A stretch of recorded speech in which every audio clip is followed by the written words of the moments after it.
Hello. The more horrifying the word becomes, the more art becomes abstract. While a word at peace produce realistic art. अर्थात संसार में भयानकता जैसे बढ़ती जाती है, वैसी कला अधिक वस्तु निरपेक्ष बनती जाती है। जबकि संसार में शांति प्रस्थापित होने से यथार्थवादी कला का निर्माण होता है। ये वर्ड्स थे पॉल क्ली के। आज हम पढ़ेंगे पॉल क्ली, जिनका जन्म बर्न में 1879 में हुआ और मृत्यु 1940 में हुई। इनका बचपन संगीतमय वातावरण में बीता और इन पर जर्मन व फ्रेंच दोनों संस्कृतियों का प्रभाव दिखाई देता है। संगीत की उनकी कला के विकास की दिशा में बहुत प्रभाव पड़ा। पॉल क्ली ब्लो राइटर मंडल में भी शामिल हुए थे। 1902 से 1906 तक क्ली बर्न में रहे।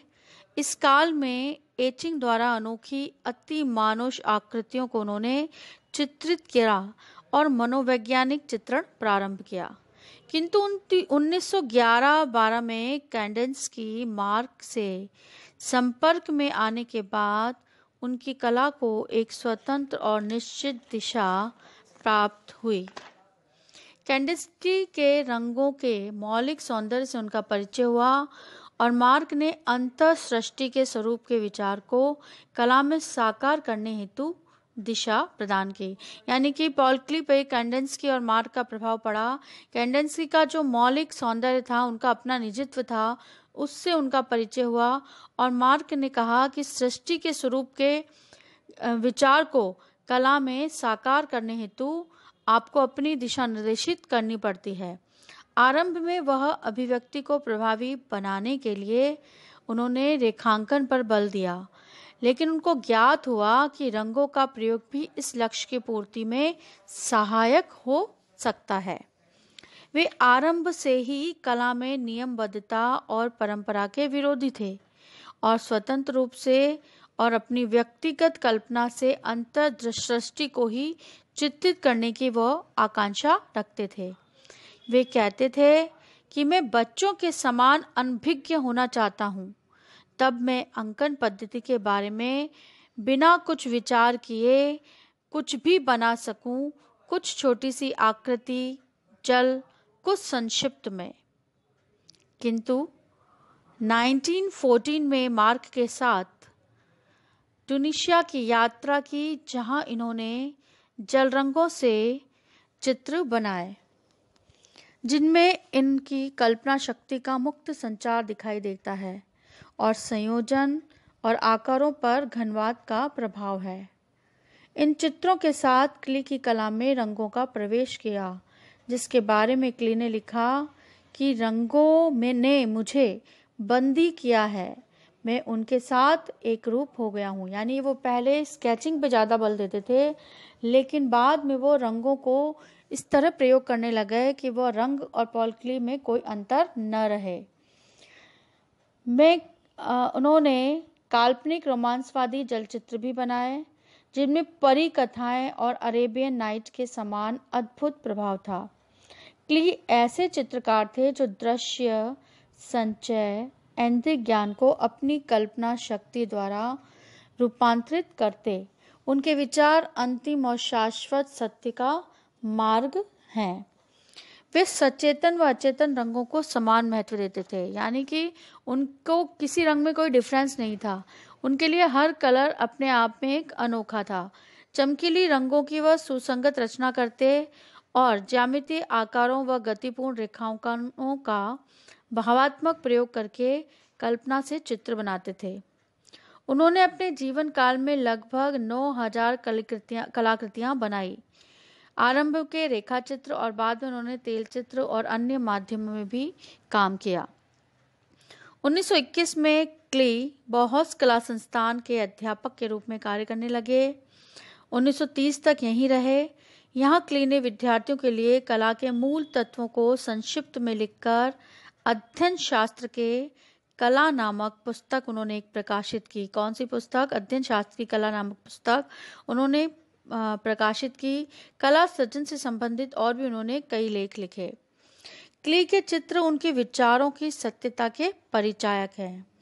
सितारों की ओर कुल्हाड़ी से कार्य करता हुआ शीर्ष, आकाशमय वस्तु समूह आदि में ज्यामितीय आकारों का कल्पना से प्रयोग किया गया है।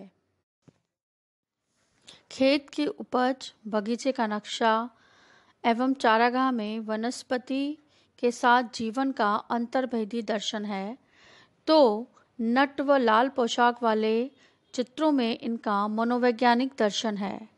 क्ली की कला की सृजनात्मक प्रक्रिया इतनी व्यक्तिगत थी कि उनकी कला के बाद कोई भी कलाकार उनका अनुसरण नहीं कर सका। यानी कि आप देखिए कि जब भी कोई वाद वगैरह चलता है, कुछ नए एक्सपेरिमेंट चलते हैं, तो कलाकार दूसरे कलाकारों से प्रेरणा लेता है, लेकिन क्ली की इतनी मौलिक कला थी कि उनके साथ ही वो कला चली और उनके साथ ही वो कला खत्म हो गई। रेखांकित आत्मचित्र विचार मग्न उनकी अंतर्मुख प्रवृत्ति का दर्शन कराते हैं। यही बात उनके शहर की यंत्रणा, खोज का स्थान, परिवार आदि चित्रों के बारे में वह कह सकते हैं कि प्रकृति के जन्म, विकास और विनाश के चित्रों का वह साक्षात्कार कराने में यह चित्र इतने सफल हुए हैं कि उतने यथार्थवादी चित्र भी नहीं हो सके। इस संबंध में श्मिट के विचार मुख्य हैं। क्ली की सृष्टि में वे कहते हैं कि क्ली की सृष्टि में मानवीय चेहरों का भाव के साथ दर्शन है। मछलियों के साथ हाथी तक सभी प्राणी यहाँ देख सकते हो। हर प्रकार के फल, फूल आदि भिन्न भौगोलिक दृश्यों के चित्र, पृथ्वी की भौगोलिक दशाओं के चित्र, इसके साथ घरों के अंतर्दृश्य, बाह्य दृश्य व विभिन्न प्रकार के वाहनों को भी पॉल क्ली की कला में हम देख सकते हैं। अतः क्ली की कला में भूत, वर्तमान व भविष्य तीनों की झलक मिलती है। क्ली ने विभिन्न माध्यमों और पद्धतियों का उपयोग करके सूची, पिचकारी, दीवार, पर्दा, रंगीन कांच, चित्र आदि में उन्होंने प्रयोग किए और स्वाभाविक व सरलता से प्रभुत्व करते हुए पूर्ण रूप से कला की निर्मित की। उनके व्यक्तिगत प्रतीक, कल्पना आदि पूर्ण रूप से उनकी आत्मिक सत्यता थी। इस दृष्टि से वह मूर्ति कलाकार के अधिक निकट आ गए। बनाए तो चित्र हैं, लेकिन वह मूर्ति कलाकार के अधिक निकट आ गए। इनके कुछ मुख्य प्रमुख चित्र हैं। इनकी जो बुक है वो है मॉडर्न आर्ट, अध्यापन शास्त्र की अभ्यास पुस्तिका, और इनके चित्र में सृजनशील विचार प्रणाली, द थिंकिंग आइज, रेखांकित आत्मचित्र विचारमग्न, परिवार की सैर, फैमिली आउटिंग, शहर की यंत्रणा, mechanics of A part of A town, खोज का स्थान, प्लेस ऑफ डिस्कवरी, सितारों की ओर, स्टार बाउंड, कुल्हाड़ी से कटा हुआ शीर्ष, head hewn with an axe, खेत की उपज, फील्ड प्रोड्यूस, बगीचे का नक्शा, प्लान फॉर ए गार्डन, चारागाह, द मेडो, अवकाश में वस्तु समूह, अनकम्पोज्ड ऑब्जेक्ट इन स्पेस, पीला पक्षियों वाला प्रकृति चित्र, लैंडस्केप विद येलो बर्ड्स, नाविक सिद्धबाद सेलोर, निवास आर, विला आर, ऐसे चित्र हैं जिसमें पॉल क्ली की कला का हमें देखने का बहुत ही सुंदर दर्शन दिखता है। Thank you.